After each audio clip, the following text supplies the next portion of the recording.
내가 돈을 모아놨다가 주식시장이 반토막이 나면 사야지 하다가 근데 그 반토막의 시점이 오면 또 그게 지금 살 땐지 어떻게 할까 하면서 공부를 해야겠다 혼자 생각을 했거든요. 여러분들 다 각자의 기준이 있겠죠. 근데 대부분이 그 기준이 없으세요. 그래서 제가 기준을 알려드리고 싶은 겁니다. 네, 여기는 경제 핫스팟 아파트 시작하겠습니다. 자, 오늘 아파트에 또 어떤 분이 방문을 해주셨는지부터 소개를 드려야 될 텐데요. 네, 부동산 애널리스트죠. 이광수 위원님 오셨습니다. 어서 오십시오. 안녕하세요. 네, 박수. 네, 우리 시청자분들도 아마 많이 박수를 쳐주고 계실 것 같은데요. 대한민국 집값 하락 시그널을 날카롭게 예측한 책 집이 온다의 저자시기도 하고 또 부동산 연재 리포트 광순의 복덕방을 발간 중이시기도 하다고 들었어요. 책은 또 저도 직접 읽어봤고요. 네. 너무 재밌게 읽었는데 오늘 이렇게 직접 모시고 한국 부동산 시장에 관한 여러 이슈에 대해서 좀 짚어드리도록 하겠습니다. 고맙습니다. 네. 오늘 아파트 오신 소감 한 말씀 주시죠. 아파트 뭔가 책 제목이랑도 좀 어울리는 것 같아요. 그러게요. 네. 그래서 저는 아파트를 의미하는 줄 알았더니 네. 아시아경제 팟캐스트 네. 줄임말이라면서요. 네. 그래서 재밌다, 좋겠다, 뭐 이런 생각 들었습니다. 네, 좋습니다. 오늘 우리 위원님과 함께하는 이 시간 좀 기대가 되는데요. 우선 저희가 이 얘기부터 해봐야 될 것 같아요. 오늘 새벽에 사실 뉴스가 지금 많이 도배가 되어 있습니다. 네. 미국 기준금리가 또 인상이 됐다. 0.25%포인트 또 인상을 했다. 사실 예상에 있었던 이야기이긴 한데 이번에 또 베이비 스텝이 나오면서 미국 기준금리가 봤더니 5.25%더라고요. 이제 네. 이게 2007년 이후 최고치다 뭐 이런 얘기도 그렇죠. 나오던데 맞습니다. 더 저희가 주목해봐야 될 건 한국과 미국의 기준금리 격차가 이제 1.75%포인트까지 벌어졌잖아요. 네. 그래서 연준의 이런 결정이 사실 미국뿐 아니라 전 세계 나라에 영향을 미칠 거고 한국도 여기에서 예외는 아닐 텐데요. 우리 위원님 보시기에 이번 연준의 베이비 스텝 결정 뭐 어떻게 평가하시는지 일단 좀 부탁드릴게요. 일단 예상된 수준이어서 뭐 금융시장에 크게 영향을 네. 그 자체로는 미치지 않는데 네. 중요한 건 뭐냐면 그 연준 의장이 금리 인하는 당분간 없다. 이 네. 코멘트가 더 중요했던 것 같아요. 코멘트요. 예, 그래서 네. 뭐냐면 시장에서 일부 금리 인하도 좀 기대해 볼 만한 거 아니냐 맞아요. 이런 것도 네. 있었는데 네. 단호하게 올해는 없다. 뭐 이런 말을 했으니까 그런 차원에서 시장에 좀 실망감은 있어서 최근에 오늘도 주식시장도 조금 이제 하락하고 있는 모습을 보이는 것 같습니다. 네. 그러니까 여러분들이 중요하게 보시는 게 이런 경제적 이슈들이 그냥 그 발표가 아니라 사실 전망이 어떻게 미치는가가 중요하잖아요. 네. 그렇죠. 그런 측면에서 지금 여러분들이 금리를 보실 때 중요한 건 불확실성인 것 같아요. 그러니까 더 이상 조금 더 오를 수도 있고 또 뭐 인하도 얘기하고 또 그냥 이제 가만히 있는다 뭐 네. 이런 얘기도 하니까 왔다 갔다 해서 사실 이 불확실성이 계속 금리 관련된 불확실성이 있는 한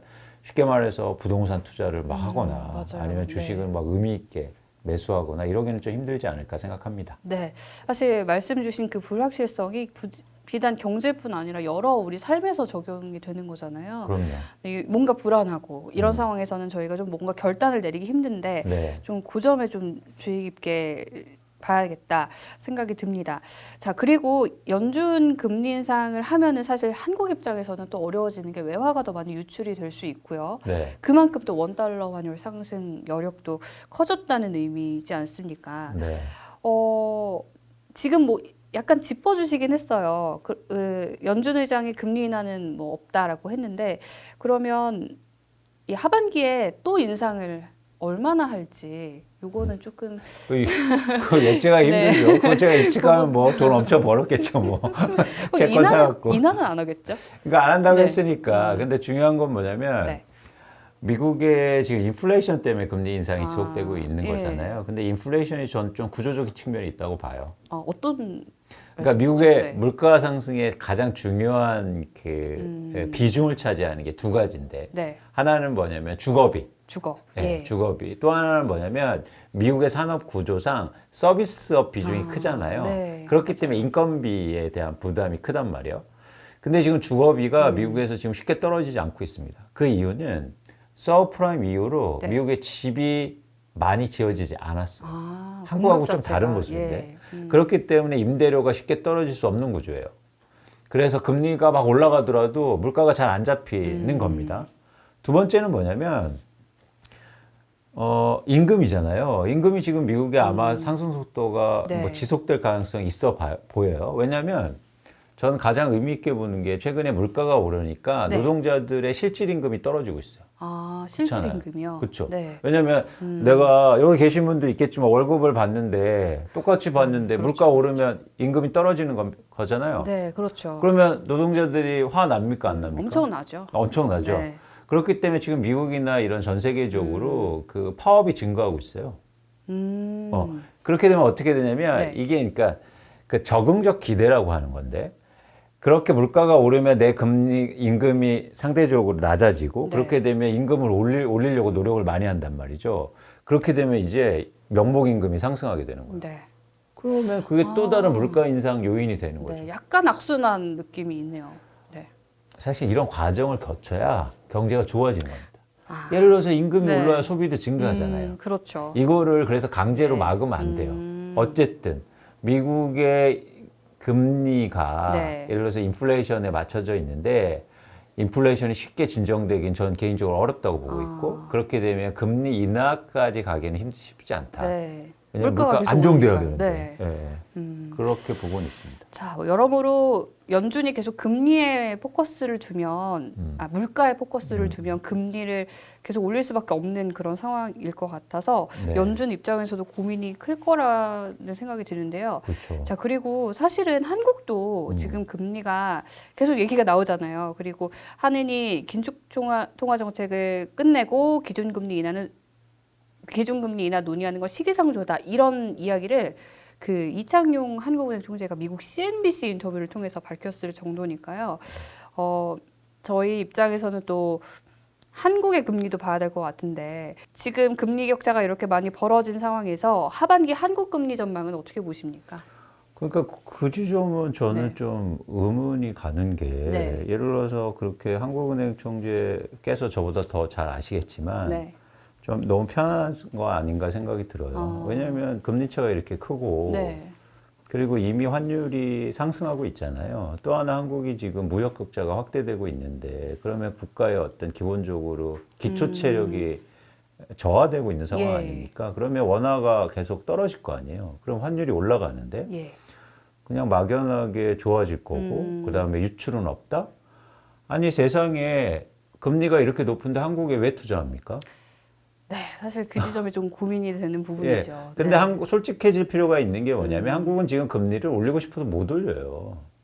경기 침체 우려 때문인가요? 그것뿐만 아니라 가계 부채가 부채. 엄청나게 많기 그렇죠. 때문에 그게 올리면 예를 들어서 한국 경제가 위험에 빠질 수 있기 때문에 네. 어쩔 수 없이 그거를 용인하면서 사실은 말로는 괜찮다라고 하는 거죠.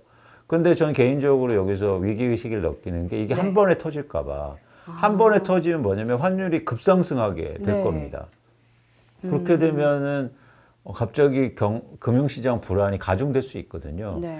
그러니까 경제나 금융에서는 가장 중요한 게 저는 불확실성이라고 보는데 그렇게 좀 더 적응하면서 어떤 불확실성을 줄여나가야 되는데 그냥 말로만 괜찮을 거야.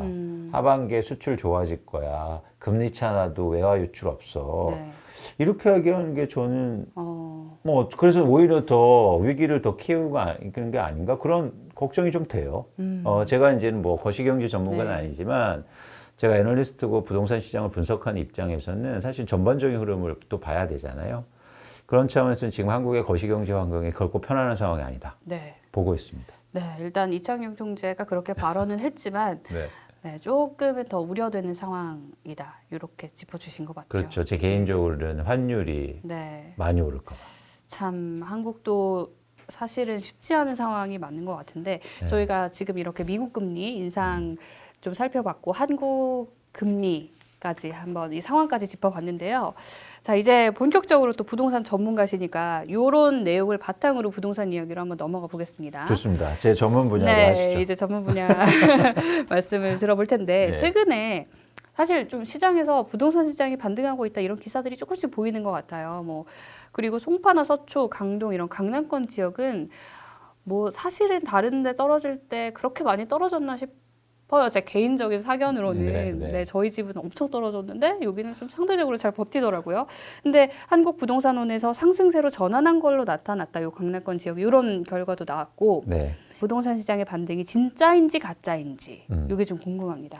일단 사실관계만 네. 파악해보면 뭐 이따도 다시 질문하시겠지만 네.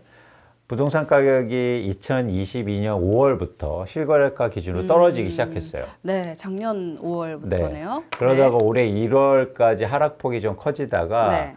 2월부터 예를 들어서 뭐 10억짜리 아파트가 6억까지 빠졌다가 네. 다시 7억으로 호가가 오르거나 그렇게 예. 거래되고 있는 건 맞아요. 그리고 거래량도 서울 아파트 기준으로 해서 1000건 미만으로 거래되다가 네. 지금 한 2,500에서 2,700건까지 증가한 상황입니다. 한 2배 가까이 그래도 그렇죠. 늘었네요. 그러면은 보통 재화시장에서 네. 가격이 상승하면서 거래량이 증가하는 조건은 수요가 많아지고 있기 때문이에요. 네. 그렇죠. 네.